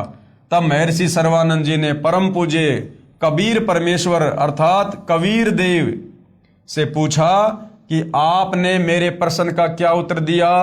प्रभु कबीर जी ने पूछा कि आपने क्या प्रश्न किया था भाई? श्री सर्वानंद महर्षि जी ने कहा, मैंने सभी विद्वानों को शास्त्रार्थ में पराजित कर दिया है। मैंने अपनी माता जी से प्रार्थना की थी कि मेरा नाम सर्वाजीत रख दो। मेरी माता जी ने आपको पराजित करने के पश्चात मेरा नाम परिवर्तन करने को कहा है। आपके पास लोटे को पूर्ण रूपेण जल से भरकर भेजने का तात्पर्य है कि मैं ज्ञान से ऐसे परिपूर्ण हूं जैसे लोटा जल से, इसमें और जल नहीं समाएगा। अर्थात तेरा ज्ञान मेरे ऊपर कोई काम नहीं करेगा, कोई असर नहीं करेगा कबीर, इसलिए तू मेरे से ज्ञान चर्चा करने की सोच भी मत। इसमें और जल नहीं समाएगा। वह बाहर ही गिरेगा। अर्थात मेरे साथ ज्ञान चर्चा करने से कोई लाभ नहीं होगा, सीधे सीधे अपनी हार स्वीकार कर ले। आपका ज्ञान मेरे अंदर नहीं समाएगा, व्यर्थ ही थूक मत होगे, इसलिए हार लिख दो, इसी में आपका हित है। पूज्य कबीर परमेश्वर कबीर देव ने कहा कि आपके जल से परिपूर्ण लोटे में लोहे की सुई डालने का अभिप्राय है कि मेरा ज्ञान यानी तत्व ज्ञान इतना भारी यानी सत्य है कि जैसे सुई लोटे के जल को बाहर निकालती हुई नीचे जाकर रुकी, इसी प्रकार मेरा तत्व ज्ञान आपके असत्य ज्ञान यानी लोकवेद को निकालकर आपके हृदय में समा जाएगा। महर्षि सर्वानंद जी ने कहा प्रश्न करो, और वहां पर सारे जुलाई इकट्ठे हो गए। ओहो, आज तो पंडित जी आ गए हो। अब उस समय गुरुदेव ने बताया कोई पंडित अगर इस प्रकार से अगर शूद्रों की कॉलोनी में आ जाता था तो ऐसे इकट्ठे होकर देखते थे जैसे गांव में कोई हाथी आ गया हो, क्योंकि बहुत ज्यादा छुआछात किया करते थे, 10 कदम दूर हटके चला करते थे, जिनको आज वर्तमान में नादानी के चलते हम शूद्र जाति का नाम देते हैं। महर्षि सर्वानंद जी ने कहा प्रश्न करो, एक बहुचर्चित विद्वान को जुलाहू धानकों के मोहल्ले कॉलोनी में आया देखकर आसपास के भोले भाले अशिक्षित जुलाहे शास्त्रार्थ सुनने के लिए एकत्रित हो गए। पूज्य कबीर देव जी ने प्रश्न किया। अब परमात्मा तो सबसे वही प्रश्न किया करते थे सिद्धि भाषा में, ताकि सुनने वालों को भी समझ में आ जाए बात कि कौन ब्रह्मा का पिता है और कौन विष्णु की माँ और शंकर का दादा कौन है, सर्वानंद दे बता। उत्तर महर्षि सर्वानंद जी का। अब उसने तो वो शिकली सुनानी शुरू कर दी, रटी रटाई बात। श्री ब्रह्मा जी रजोगुण हैं तथा श्री विष्णु जी सतगुण युक्त हैं तथा श्री शिव जी तमोगुण युक्त हैं। ये तीनों अजर अमर अर्थात अविनाशी हैं, सर्वेश्वर महेश्वर मृत्युंजय हैं। इनके माता पिता कोई नहीं, आप अज्ञानी हो। अब भाई और बहनों ध्यान देना, क्योंकि तत्व ज्ञान है, हमें अपने गुरुदेव भगवान की लेखनी भी ऑटोमेटिक समझ में आ जाएगी। तो यहां पर पूज्य गुरुदेव भगवान सतगुरु रामपाल जी ने सर्वानंद की ओर से जो उस समय उसने बोला था, जो हमें यहां लिखकर बताया, सर्वानंद ने कहा कि श्री ब्रह्मा जी तो रजोगुण हैं तथा श्री विष्णु जी सतगुण युक्त हैं तथा शिव जी तमोगुण युक्त हैं। तो भाई और बहनों, जहां तक इस तुच्छ दो कोटि के जीव की बुद्धि काम कर रही है अपने गुरुदेव के आशीर्वाद से, तो उस समय सर्वानंद ने ये नहीं कहा कि ब्रह्मा जी रजोगुण हैं, विष्णु जी सतोगुण हैं और शंकर जी तमोगुण हैं। अब ये बातें तो भाई और बहनों बार बार आप और हमारे दिलो दिमाग में डालने के लिए, ताकि हमें ब्रह्मा विष्णु महेश की वास्तविक स्थिति का ज्ञान हो, ताकि हम गीता जी अध्याय 7 श्लोक नंबर 12 से 15 को समझकर और इन देवी देवताओं की असमर्थता से परिचित हो सकें, इन शास्त्रों को समझ सकें कि वास्तव में 3 गुण क्या हैं और ये तीनों देवता एक एक गुण युक्त हैं। अन्यथा विचार करो भाई और बहनों, अगर सर्वानंद को इस बात का ज्ञान होता कि श्री ब्रह्मा जी रजोगुण है, विष्णु जी सतोगुण है और शिव जी जो है वो तमोगुण है, तो क्या गीता अध्याय 7 श्लोक नंबर 12 से 15 जिसमें तीनों गुणों की पूजा करने के लिए मना किया गया है, क्या सर्वानंद को यह बात समझ में नहीं आती? तो पूज्य गुरुदेव भगवान आप और हमें दृढ़ करने के लिए सर्वानंद की ओर से इस प्रकार की बातें यहां पर बता रहे हैं। बाकी आगे की जो बातें वो सर्वानंद ने जो कि त्यों कही, क्योंकि उसने यही सुन रखा था कि यही तीनों अजर अमर अर्थात अविनाशी हैं, सर्वेश्वर महेश्वर और मृत्युंजय हैं, इनके माता पिता कोई नहीं है। ये सारी बातें सर्वानंद ने जो कि त्यों कही। आप अज्ञानी हो, अपने शास्त्रों का ज्ञान नहीं है, ऐसे ही ऊटपटांग प्रश्न किया। सर्व उपस्थित श्रोताओं ने ताली बजाई तथा महर्षि सर्वानंद जी का समर्थन किया। अब महर्षि सर्वानंद ने तो जो समाज में लोकवेद के आधार पर ब्रह्मा विष्णु महेश भगवान बन बैठे हुए थे, जब सर्वानंद ने जनता के उन तथाकथित आधे अधूरे भगवान ब्रह्मा विष्णु महेश की प्रशंसा कर दी ना कि अजरो अमर है, मृत्युंजय है, सर्वेश्वर है, महेश्वर है, तो लोगों ने अपने भगवानों की प्रशंसा सुनकर तालियां बजा दी। पूज्य कबीर प्रभु, अब बार बार जैसे गुरुदेव यहां पर शब्द यूज कर रहे हैं कबीर देव, तो यहां बार बार गुरुदेव क्यों लिख रहे हैं? क्योंकि वेदों में सीधा सीधा ये कबीर नाम नहीं है। वेदों में परमेश्वर का नाम कबीर देव, कबीर अग्नि, ताकि हमारे दिलो दिमाग में ये बात बैठ जाए कि वेदों में कबीर परमेश्वर को कबीर देव और कबीर अग्नि करके लिखा है। ताकि वेदों के श्लोक समझाते समय आप और हमें अच्छे से समझ में आ सकें। पूज्य कबीर प्रभु यानी जिनका वैदिक नाम है कबीर देव जी ने कहा कि महर्षि जी आप श्री मद देवी भागवत पुराण के 3रे स्कंद तथा श्री शिव पुराण का 6ठा तथा 7वां रुद्र संहिता अध्याय प्रभु को साक्षी रखकर गीता जी पर हाथ रखकर पढ़िए तथा अनुवाद सुनाइए। अब महर्षि सर्वानंद जी ने पवित्र गीता जी पर हाथ रखकर शपथ ली कि सही सही सुनाऊंगा। अब महर्षि ने तो सोचा कि जो मैंने बोल दिया बस वही लिखा इन शास्त्रों में, क्योंकि ये लोग उनको पढ़ते कम थे और अपने गुरुओं से सुने सुनाई बातों को आगे ज्यादा प्रचारित किया करते थे। पवित्र पुराणों को प्रभु कबीर यानी कबीर देव जी के कहने पर पश्चात ध्यान पूर्वक पढ़ा। श्री शिव पुराण गीता प्रेस गोरखपुर से प्रकाशित, जिसके अनुवादक हैं श्री हनुमान प्रसाद पोदार, पेज नंबर 100 से 103 पर लिखा है कि सदाशिव अर्थात काल रूपी ब्रह्म तथा प्रकृति यानी दुर्गा के संयोग से यानी पति पत्नी व्यवहार से सतगुण श्री विष्णु जी, रजगुण श्री ब्रह्मा जी तथा तमगुण श्री शिव जी का जन्म हुआ। यही प्रकृति दुर्गा जो अष्टंगी कहलाती है, ये त्रिदेव जननी तीनों देवता ब्रह्मा विष्णु शिव की माता कहलाती है। अब भाई और बहनों, ये बातें भी शास्त्र को पढ़ने के बाद सर्वानंद को उसी समय समझ में आई जब प्रभु ने अपना आशीर्वाद दिया। प्रभु ने कहा कि ध्यान से पढ़, तो परमात्मा ध्यान केंद्रित करवाते हैं, अपना आशीर्वाद देते हैं। नहीं, वो सर्वानंद इन अध्यायों को तो दिन रात पढ़ा करता था।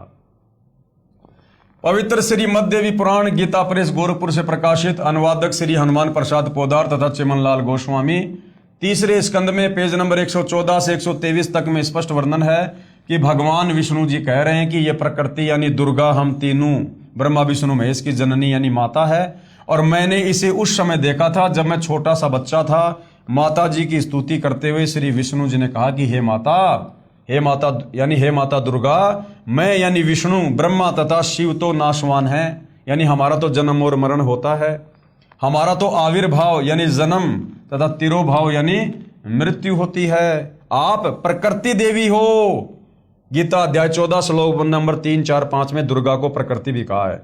भगवान शंकर ने कहा कि हे माता, यदि ब्रह्मा व विष्णु आपसे उत्पन्न हुए हैं तो मैं भी शंकर आप ही से उत्पन्न हुआ, अर्थात आप मेरी भी माता हो। यानी ब्रह्मा विष्णु महेश की मां ये दुर्गा साबित हो गई। महर्षि सर्वानंद जी पहले सुने सुनाए अधूरे शास्त्र विरुद्ध ज्ञान लोकवेद के आधार पर तीनों ब्रह्मा विष्णु तथा शिव को अविनाशी व अजन्मा कहा करता था। पुराणों को पढ़ता भी था, फिर भी अज्ञानी ही था, क्योंकि ब्रह्म यानी काल पवित्र गीता जी में कहता है कि मैं सर्व प्राणियों जो मेरे 21 ब्रह्मांडों में मेरे अधीन हैं उनकी बुद्धि हूं, जब चाहूं ज्ञान प्रदान कर दूं तथा जब चाहूं अज्ञान भर दूं। उस समय पूर्ण परमात्मा के कहने के बाद काल ब्रह्म का दबाव हट गया, यानी परमात्मा जी ने सर्वानंद को सद्बुद्धि दी। तब जाकर सर्वानंद के वो अध्याय, वो बातें, वो सब कुछ समझ में आई कि हाँ, ब्रह्मा विष्णु महेश तो जन्मवान हैं, ये अविनाशी नहीं है। इनकी माँ दुर्गा है, इनका पिता काल ब्रह्म है। ये तो दुर्गा और काल के पति पत्नी वाले संयोग से उत्पन्न हुए हैं, जैसे आप और हमारे को हमारे माता पिता ने उत्पन्न किया। तब सर्वानंद के बात समझ में आई, लेकिन अहंकारवश कि कहीं मेरी बेइज्जती ना हो जाए, इस कारण से उसने सच्चाई को फिर भी स्वीकार नहीं किया। उस समय पूर्ण परमात्मा के कहने के बाद काल ब्रह्म का दबाव हट गया तथा सर्वानंद जी को स्पष्ट ज्ञान हुआ। वास्तव में ऐसा ही लिखा है, परंतु मान हानि के भय से कि कहीं मेरी बेइज्जती ना हो जाए, कहा मैंने सब पढ़ लिया, ऐसा कहीं नहीं लिखा है। कबीर देव यानी कबीर परमेश्वर से कहा तू झूठा है, तू क्या जाने शास्त्रों के विषय में, हम प्रतिदिन पढ़ते हैं। फिर क्या था, सर्वानंद जी ने धारा प्रवाही संस्कृत बोलना प्रारंभ कर दिया। 20 मिनट तक कंठस्थ की हुई कोई और ही वेदवाणी बोलता रहा, पुराण नहीं सुनाया। सभी उपस्थित भोले भाले श्रोतागण जो उस संस्कृत को समझ भी नहीं रहे थे, प्रभावित होकर सर्वानंद महर्षि जी के समर्थन में वाह वाह महाज्ञानी कहने लगे। भावार्थ है कि परमेश्वर कबीर यानी कबीर देव जी को पराजित कर दिया तथा महर्षि सर्वानंद जी को विजय घोषित कर दिया। परम पूज्य कबीर परमेश्वर कबीर देव जी ने कहा कि सर्वानंद जी, आपने पवित्र गीता जी की कसम खाई थी, वो भी भूल गए क्या? जब आप सामने लिखी शास्त्रों की सच्चाई को भी नहीं मानते हो तो मैं हारा तुम जीते। अब मूर्खों के साथ में भगवान क्या बहस करे। आप और हमें भी परमात्मा शिक्षा दे रहे हैं कि जब किसी ने तुम्हारी बात मानी नहीं तो उसके आगे हाथ जोड़ के आगे निकल लो। मूर्खों के साथ में ज्यादा बहस नहीं करनी चाहिए। भाई जिसकी जितनी बुद्धि उतना ही समाए, उसका बुरा मत मानियो, बेचारा अधिक कहां से लाए। अब गुरुदेव क्या समझा रहे हैं। एक जमींदार का बेटा 7वीं कक्षा में पढ़ता था। उसने कुछ अंग्रेजी भाषा को जान लिया था। एक दिन दोनों पिता पुत्र खेतों में बैलगाड़ी लेकर जा रहे थे। सामने से एक अंग्रेज आ रहा था। उसने बैलगाड़ी वालों से अंग्रेजी भाषा में रास्ता जानना चाहा। पिता ने अपने बेटे से कहा, बेटा ये अंग्रेज अपने आप को ज्यादा ही शिक्षित सिद्ध करना चाहता है। आप भी तो अंग्रेजी भाषा जानते हो, निकाल दे इसकी मरोड़, सुना दे अंग्रेजी बोलकर। किसान के लड़के ने अंग्रेजी भाषा में बीमारी की छुट्टी के लिए प्रार्थना पत्र पूरी सुना दी। अंग्रेज उस नादान बच्चे की नादानी पर कि पूछ रहा हूं रास्ता और सुना रहा है बीमारी की छुट्टी की प्रार्थना पत्र, अपनी कार लेकर माथे में हाथ मारकर चल पड़ा कि किन मूर्खों से पाला पड़ गया। किसान ने अपने विजेता पुत्र की कमर थपथपाई तथा कहा, वाह पुत्र, मेरा तो जीवन सफल कर दिया, आज तूने अंग्रेज को अंग्रेजी भाषा में पराजित कर दिया। तब पुत्र ने कहा, पिताजी माई बेस्ट फ्रेंड यानी मेरा खास दोस्त वाली जो एप्लीकेशन थी ना वो भी मेरे को याद है। अगर वो सुना देता तो अंग्रेज कार छोड़कर भाग जाता। इसी प्रकार कबीर देव जी पूछ कुछ रहे हैं और सर्वानंद जी उत्तर कुछ दे रहे हैं। ये शास्त्रार्थ ने घर गाल रखे हैं। ऐसे थे हमारे शास्त्री, इस प्रकार से करते थे ये लोग ज्ञान चर्चा शास्त्रार्थ, जिस कारण से इन शास्त्रों की यथार्थ सच्चाई भगत समाज के बीच में नहीं पहुंच पाई। परम पूज्य कबीर परमेश्वर कबीर देव ने कहा कि सर्वानंद जी आप जीते मैं हारा। महर्षि सर्वानंद जी ने कहा, लिख कर दे दो, मैं कच्चा काम नहीं करता। परमात्मा कबीर यानी कबीर देव जी ने कहा कि ये कृपया भी आप ही कर दो, लिख लो जो लिखना है, मैं तो अंगूठा लगा दूंगा। महर्षि सर्वानंद जी ने लिख लिया कि शास्त्रार्थ में सर्वानंद विजयी हुआ तथा कबीर साहिब पराजित हुआ, तथा कबीर परमेश्वर से अंगूठा लगवा लिया। अपनी माता जी के पास जाकर सर्वानंद जी ने कहा कि माता जी लो आपके गुरुदेव को पराजित करने का प्रमाण। भगतमती शारदा जी ने कहा, पुत्र पढ़कर सुनाओ। जब सर्वानंद जी ने पढ़ा उसमें लिखा था कि शास्त्रार्थ में सर्वानंद पराजित हुआ तथा कबीर परमेश्वर कबीर देव विजयी हुआ। उल्टा हो गया मामला। सर्वानंद जी की माता जी ने कहा, पुत्र आप तो कह रहे थे कि मैं विजयी हुआ, तू तो हार कर आया है। महर्षि सर्वानंद जी ने कहा, माता जी मैं कई दिनों से लगातार शास्त्रार्थ में व्यस्त था, इसलिए निंद्रावश होकर मुझसे लिखने में गलती हो गई। फिर जाता हूं तथा सही लिख कर लाऊंगा। माता जी ने शर्त रखी थी कि विजयी होने का कोई लिखित प्रमाण देगा तो मैं मानूंगी, मौखिक नहीं। महर्षि सर्वानंद जी दोबारा गए तथा कहा कि कबीर साहब मेरे लिखने में कुछ गलती रह गई है, दोबारा लिखना पड़ेगा। साहिब कबीर जी ने कहा कि फिर लिख लो। सर्वानंद जी ने फिर लिखकर अंगूठा लगवाकर माता जी के पास आया तो फिर उल्टी बात हो गई। कहना चाह रहा था कि मैं विजयी हो गया और मुंह से बोला जा रहा है उसमें लिखा हुआ है कि सर्वानंद पराजित हुआ और कबीर साहिब विजयी हुए। कहा, माता जी मैं फिर जाता हूं। तीसरी बार लिख कर लाया तथा मकान में प्रवेश करने से पहले पढ़ा, ठीक लिखा था। सर्वानंद जी ने उस लेख से दृष्टि नहीं हटाई, यानी उस कागज पे निगाहें टिका के रखी कि हो क्या जाता है, तथा चलकर अपने मकान में प्रवेश करता हुआ कहने लगा कि माताजी सुनाओ, नजर कागज पर और कह रहा कि माताजी सुनाओ। ये कहकर पढ़ने लगा तो उसकी आंखों के सामने अक्षर बदल गए। तीसरी बार फिर यही प्रमाण लिखा गया कि शास्त्रार्थ में सर्वानंद पराजित यानी हार गया तथा कबीर साहिब विजयी हुए। सर्वानंद बोल नहीं पाया, आंखों के सामने अक्षर उछल उछल कर दूसरी जगह सेट हो रहे हैं। तब माताजी ने कहा, पुत्र बोलता क्यों नहीं, पढ़कर सुना क्या लिखा है। माता जानती थी कि नादान पुत्र पहाड़ से टकराने जा रहा है। माताजी ने सर्वानंद जी से कहा कि पुत्र परमेश्वर आए हैं, अरे भगवान आया हुआ है, जाकर चरणों में गिरकर अपनी गलती की क्षमा याचना कर ले। तथा उपदेश लेकर अपना जीवन सफल कर ले। सर्वानंद जी अपनी माता जी के चरणों में गिरकर रोने लगा तथा कहा, माता जी ये तो स्वयं भगवान आए हैं, आप मेरे साथ चलो, मुझे शर्म लगती है क्योंकि मैंने वाद विवाद बहुत ज्यादा कर दिया उनके साथ। सर्वानंद जी की माता अपने पुत्र को साथ लेकर भगवान कबीर के पास गई तथा सर्वानंद जी को भी कबीर परमेश्वर से उपदेश दिलाया। तब उस महर्षि कहलाने वाले नादान प्राणी का पूर्ण परमात्मा के चरणों में आने से ही उद्धार हुआ। पूर्ण ब्रह्म कबीर परमेश्वर कबीर देव ने कहा, सर्वानंद आपने अक्षर ज्ञान के आधार पर भी शास्त्रों को नहीं समझा, क्योंकि मेरी शरण में आए बिना ब्रह्म यानी ये काल किसी की बुद्धि को पूर्ण विकसित नहीं होने देता। अब फिर पढ़ो इन्हीं पवित्र वेदों व पवित्र गीता जी तथा पवित्र पुराणों को। अब आप ब्राह्मण हो गए हो। ब्राह्मण सोई जो ब्रह्म पहचाने, विद्वान वही है जो पूर्ण परमात्मा को पहचान ले, फिर अपना कल्याण करवाए।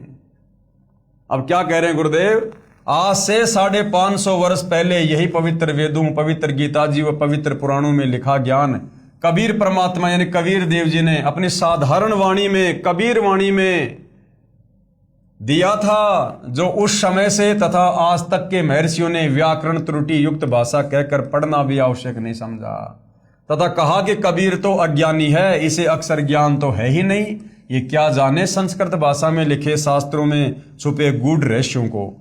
हम विद्वान हैं, जो हम कहते हैं वह सब शास्त्रों में लिखा है, तथा श्री ब्रह्मा जी, श्री विष्णु जी व श्री शिव जी के कोई माता पिता नहीं है। ये तो अजन्मा, अजर, अमर, अविनाशी तथा सर्वेश्वर महेश्वर मृत्युंजय हैं, सर्व सृष्टि रचनहार हैं और तीनों गुण युक्त हैं। आदि आदि व्याख्या ठोक कर अभी तक कहते रहे। आज वे ही पवित्र शास्त्र अपने पास हैं जिनमें तीनों प्रभु श्री ब्रह्मा जी रजगुण, श्री विष्णु जी सतगुण और श्री शिव जी तमगुण के माता पिता का स्पष्ट विवरण है कि दुर्गा इनकी माता और पिता ये काल ब्रह्म है। उस समय अपने पूर्वज अशिक्षित थे तथा शिक्षित वर्ग को शास्त्रों का पूर्ण ज्ञान नहीं था, फिर भी कबीर परमेश्वर यानी कबीर देव के द्वारा बताए सतज्ञान को जानबूझकर झुठला दिया कि कबीर झूठ कह रहा है। किसी शास्त्र में नहीं लिखा है कि श्री ब्रह्मा जी, श्री विष्णु जी व श्री शिव जी के कोई माता पिता हैं, क्योंकि गुरुदेव कह रहे हैं कि मेरी शरण में आए बिना आप कितने बड़े संस्कृत के विद्वान हैं, आप इन शास्त्रों में लिखी सच्चाई को भी नहीं समझ सकते। तुम्हारा रिमोट तत्वदर्शी संत की शरण में आए बिना काल के हाथ में है। जबकि पवित्र पुराण साक्षी हैं कि श्री ब्रह्मा जी, श्री विष्णु जी तथा श्री शिव जी का जन्म और मृत्यु होता है, ये अविनाशी नहीं है, तथा इन तीनों देवताओं की माता ये प्रकृति यानी दुर्गा है तथा इनका पिता ज्योति निरंजन यानी काल रूपी ब्रह्म है।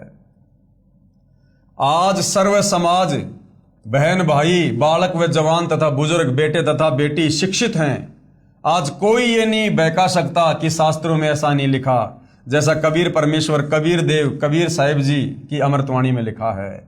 अमृतवाणी पूज्य कबीर परमेश्वर कबीर देव की क्या कहा करते थे परमात्मा 650 साल पहले सृष्टि रचना को सुनाकर, ब्रह्मा विष्णु महेश की जन्म और मृत्यु के बारे में, इनके माता पिता के बारे में।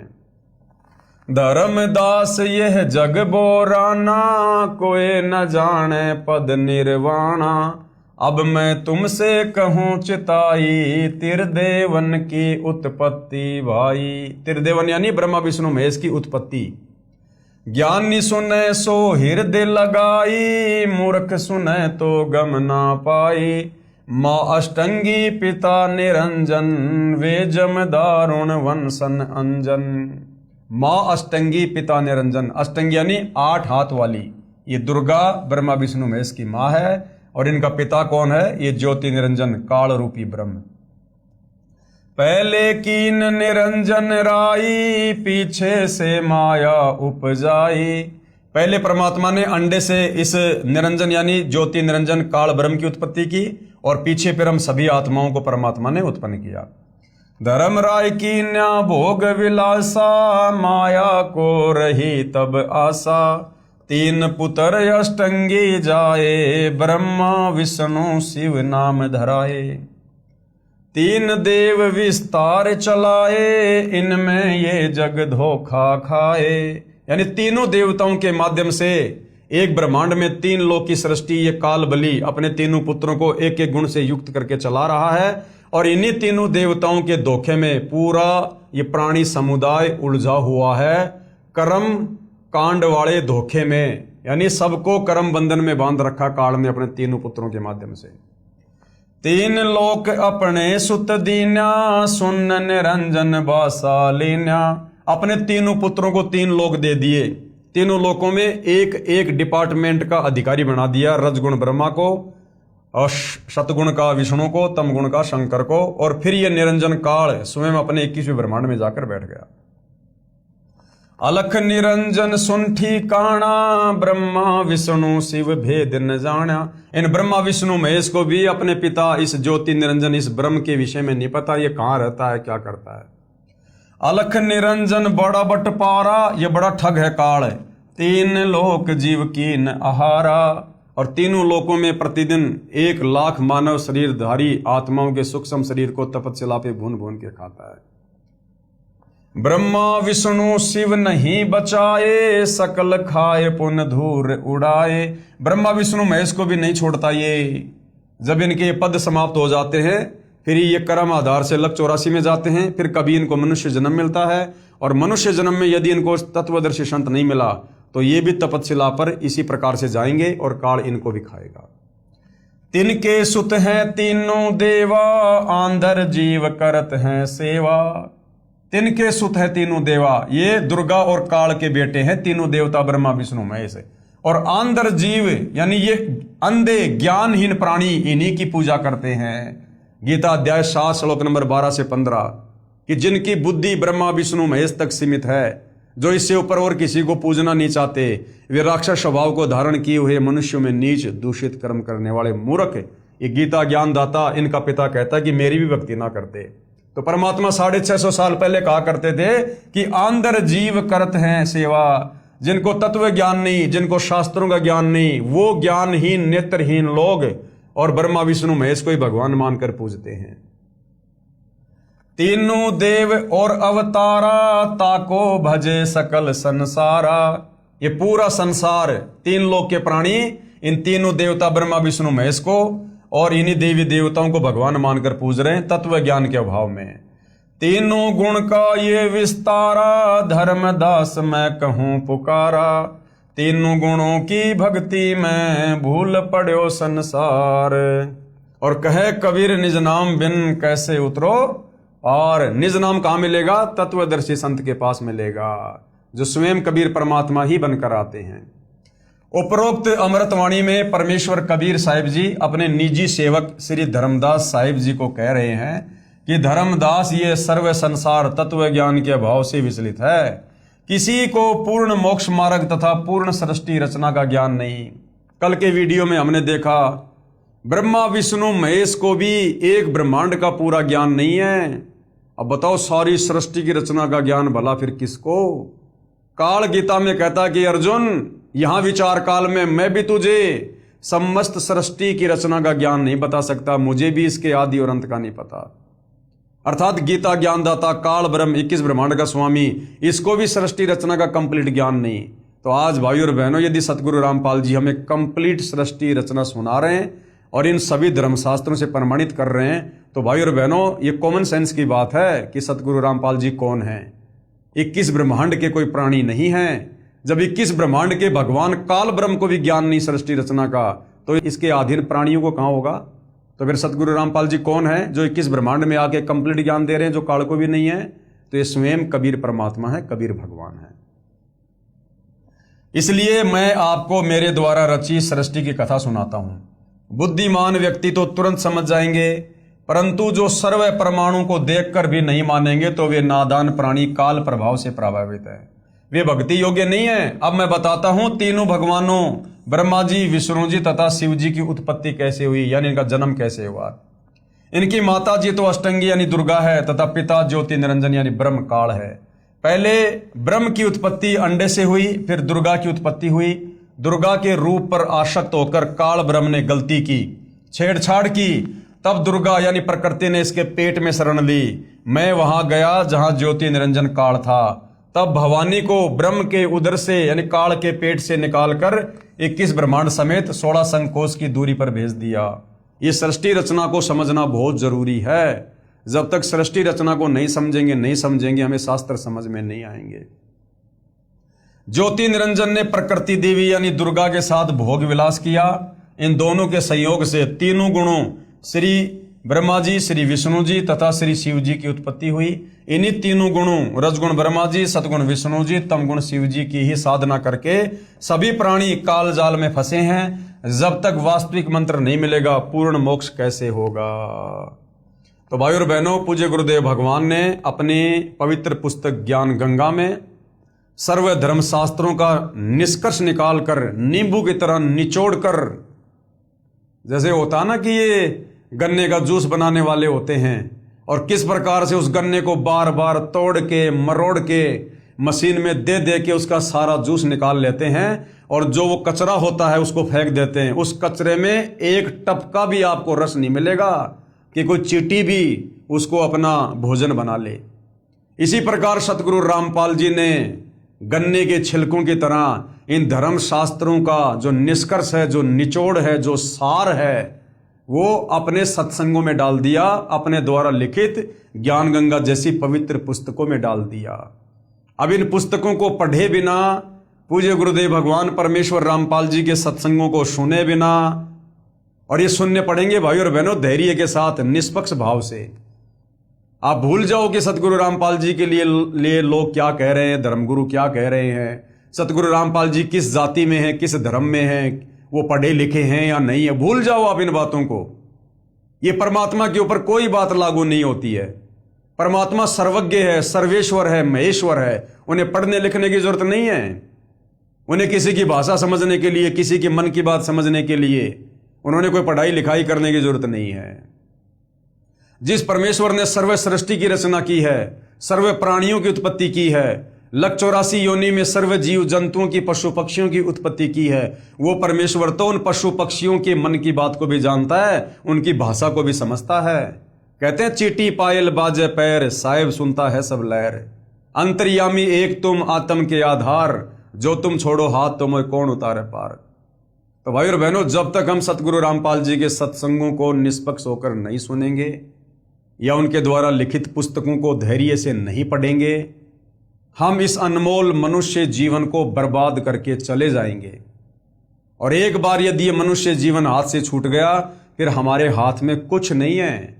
फिर हम काल के रिमोट से चलेंगे, हम फिर काल के अधीन हैं। और एक बार ये काल मनुष्य जन्म छूटते ही तुरंत सीधा 184 योनि में डालेगा। उसके बाद ये निश्चित हो जाता काल कि अब 184 योनि में अब ये तत्वदर्शी संत की शरण में आने योग्य नहीं है, अब ये यहां से पार होने योग्य नहीं है, क्योंकि अब ये 184 योनि में चला गया लंबे समय के लिए कर्मदंड भोगने हेतु।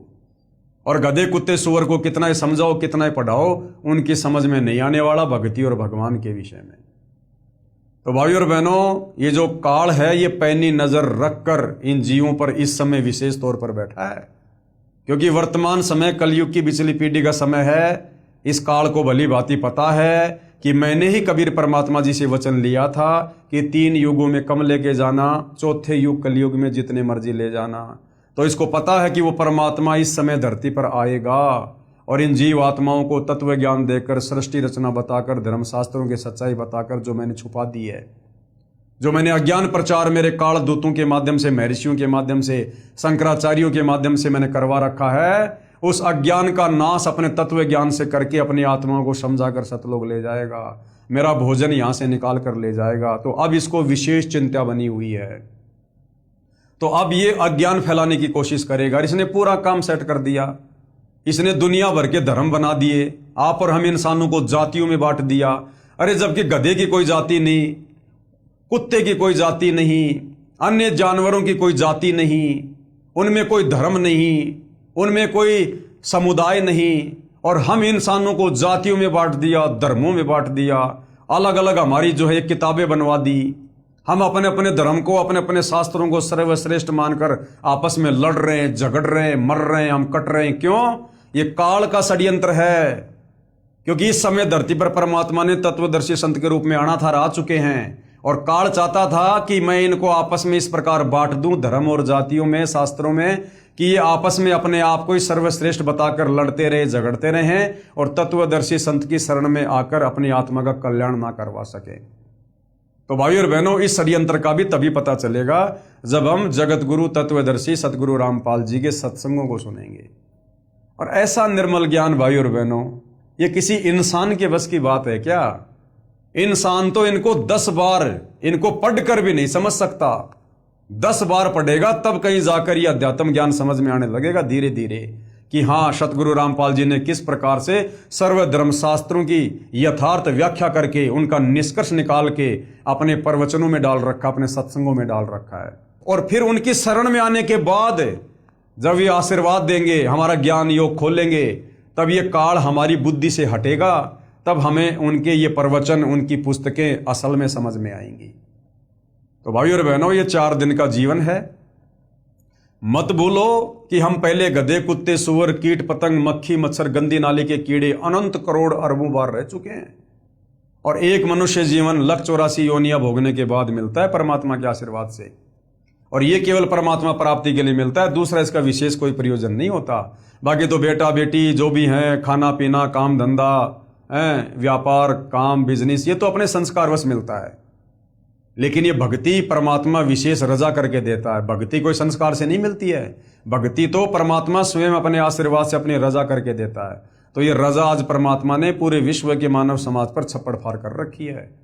जिस भगवान को ढूंढते ढूंढते सतयुग, त्रेता और द्वापर बीत गया, लोग भगवान की छाया के दर्शन नहीं कर पाए, आज वो भगवान साक्षात धरती पर संत रामपाल जी के रूप में प्रकट है।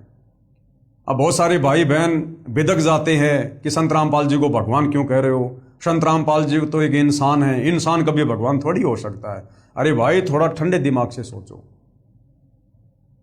आदरणीय आदि शंकराचार्य जी, जिनको पूरा हिंदू समाज मानता है, आदि शंकराचार्य जी का एक श्लोक है, गुरुर ब्रह्मा गुरुर विष्णु गुरु देवो महेश्वर है। क्या कह रहे हैं शंकराचार्य जी? कि गुरुर ब्रह्मा, यानी गुरु जो है, गुरु के अंदर ब्रह्मा जी वाले गुण भी हैं। यानी जो लाभ हमें श्री ब्रह्मा जी की भक्ति से मिलेगा वो गुरु की भक्ति में है। जो लाभ हमें विष्णु की भक्ति से मिलेगा वो लाभ भी एकमात्र गुरु की पूजा करने से मिल जाएगा। और गुरुर देवो महेश्वर है, यानी जो लाभ हमें शंकर जी की भक्ति से मिलना चाहिए वो लाभ हमें एकमात्र सतगुरु की शरण में आकर उनकी भक्ति करने से मिल जाएगा। यदि आपने सच्चा गुरु बना लिया, तत्वदर्शी संत है, तो ब्रह्मा विष्णु महेश की आपने कोई अलग से भक्ति यानी इनकी पूजा करने की जरूरत नहीं है। इनकी पूजाओं का लाभ, इनकी भक्ति का लाभ अकेले जगत गुरु तत्वदर्शी संत की शरण में आने से मिल जाएगा। तो गुरुर ब्रह्मा गुरुर विष्णु गुरुर देव महेश्वर है। और फिर क्या कह रहे हैं शंकराचार्य जी? आगे शंकराचार्य जी कह रहे हैं कि गुरुर साक्षात पारब्रह्म। गुरु ही साक्षात क्या है? पारब्रह्म। अब पारब्रह्म कौन है? कबीर। पारब्रह्म कौन है? कबीर देव, कबीर जी। गुरुर साक्षात पारब्रह्म। एक होता ब्रह्म, ब्रह्म यानी एक काल क्षर पुरुष। एक होता है कि परब्रह्म यानी अक्षर पुरुष, जिसके साथ संग ब्रह्मांड है। और एक है पार ब्रह्म, जिसको पूर्ण ब्रह्म भी कहते हैं, जो सबसे ऊपर है। उत्तम पुरुषतु अन्य परमात्मा इति उदारते, गीता अध्याय 15 श्लोक नंबर 17 के अनुसार। तो पार ब्रह्म की भूमिका भी कौन निभाता है? गुरु। गुरु ब्रह्मा गुरु विष्णु गुरुर देव महेश्वर है। गुरु ही साक्षात पार ब्रह्म। और तस्मै श्री गुरुवे नमः, यानी गुरु ही पार ब्रह्म यानी भगवान की, कबीर की, सारी सृष्टि के मालिक की भूमिका निभाता है। अब गुरु कौन है? गुरु की भूमिका कौन करता है? अब गुरु की भूमिका कौन करेगा? इंसान। कौन? गुरु की भूमिका कौन करता है? इंसान। अरे शंकराचार्य भी तो एक गुरु थे। क्या थे वो? इंसान। ये दुनिया भर में जितने भी गुरु हैं ये कौन है? इंसान। तो वो परमात्मा इंसान नहीं होता, लेकिन वो इंसान की भूमिका करता है, इंसान बनकर लीला करता है, आप और हम तक अपना ज्ञान समझाने के लिए। तो गुरु ही ब्रह्मा, गुरु ही विष्णु, गुरु ही देवो महेश्वर है, और गुरु ही साक्षात पार ब्रह्म यानी परमात्मा की भूमिका करता है। और तस्मै श्री गुरुवे नमः। तो गुरु आएगा तो कैसा दिखेगा? इंसान जैसा दिखाई देगा, क्योंकि ज्ञान देने के लिए भगवान ने गुरु बनना पड़ता है। गुरु बिन ज्ञान नहीं। और गुरु कैसा होता है? कोई जानवर जैसा थोड़ी होता है। गुरु इंसान की तरह होता है। इंसानों को समझाने के लिए भगवान इंसान ही तो बनकर आएगा।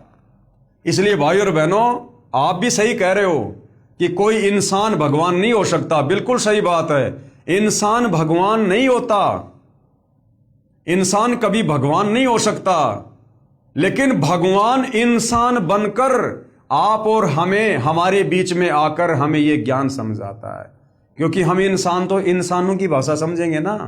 भगवान तो हाथी बन के आ जाएगा, क्या हम समझ जाएंगे उनकी आवाज को? इसलिए इंसान भगवान नहीं हो सकता। सत्य कह रहे हो आप। जो लोग कहते हैं कि सतगुरु रामपाल जी तो इंसान हैं, इंसान भगवान कैसे हो सकता है?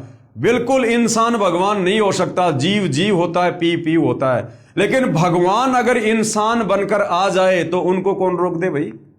भगवान तो जो मर्जी रूप धारण कर ले, वो तो सर्वशक्तिमान है, सर्व सिद्धियों का स्वामी है। तो आज सतगुरु रामपाल जी इंसान नहीं है, ये इंसान बनकर आप और हमें समझाने की लीला कर रहे हैं। तो भाई और बहनों, समझो, विचार करो।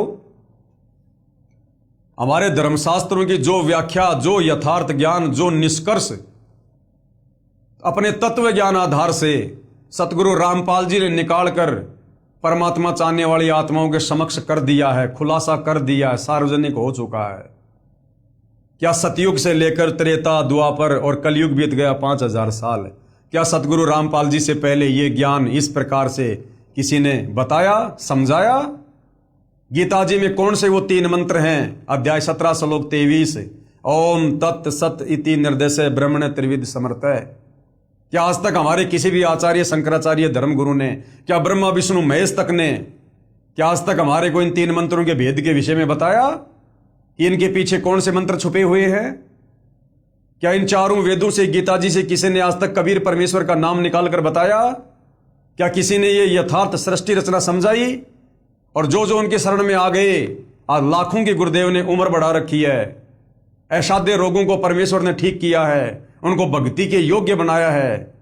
डॉक्टर भी हैरान कि ये मिरेकल हो गया, चमत्कार हो गया। तो भाई और बहनों, परमात्मा स्वयं सतगुरु रामपाल जी के रूप में धरती पर प्रकट हैं।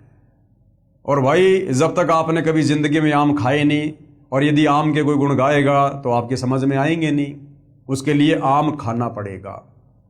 तो सतगुरु रामपाल जी की शरण में आना पड़ेगा, उनके सत्संग सुनिए, पुस्तकें पढ़िए, तब आपको पता चलेगा कि वास्तव में परमात्मा कौन होता है, परमात्मा में क्या गुण होते हैं।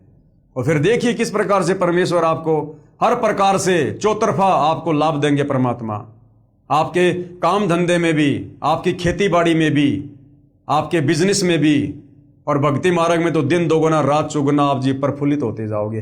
तभी तो हमें विश्वास होगा, तभी तो दृढ़ता आएगी कि वास्तव में ये काम तो भगवान के हैं। इस प्रकार से तो भगवान ही कर सकता है, इंसान अपने बलबूते पर नहीं कर सकता। तो भाई और बहनों, ज्ञान देने में, समाधान करने में सतगुरु रामपाल जी परमेश्वर जी ने कोई कमी किसी भी प्रकार की नहीं छोड़ी है। अब यदि मोक्ष नहीं हो पाया, हम नहीं करवा पाए, तो इसमें आप और हमारी स्वयं की गलती होगी भाई। और उसके लिए फिर परमात्मा हमें कभी माफ नहीं करेगा, कभी माफ नहीं करेगा फिर। तो भाई और बहनों, हम तो केवल आप जी से हाथ जोड़कर विनती कर सकते हैं, प्रार्थना कर सकते हैं, इस सुअवसर को मत चूको। परमात्मा नर रूप में, यानी नारायण स्वयं नर रूप में धरती पर प्रकट हैं। पहचान लो, पुस्तकें पढ़ लो, सत्संग सुन लो, अन्यथा ये 4 दिन का जीवन है, ये झूठा ठाट बाट है, काल ने उड़ जा रखा है। कल को ये मटकी फूट जाएगी, शरीर छूट जाएगा, गधा कुत्ता बना के छोड़ देगा। रोटी के टुकड़े के लिए सुबह सुबह 50 घरों में घूमोगे, कोई जूत देगा, कोई लठ मारेगा, फिर खेत में जाके लैट्रिन गोबर खा के पेट भरना पड़ेगा। ये हाल हो जाएगी फिर। और ये हाल हमारा अनंत बार हो चुका है।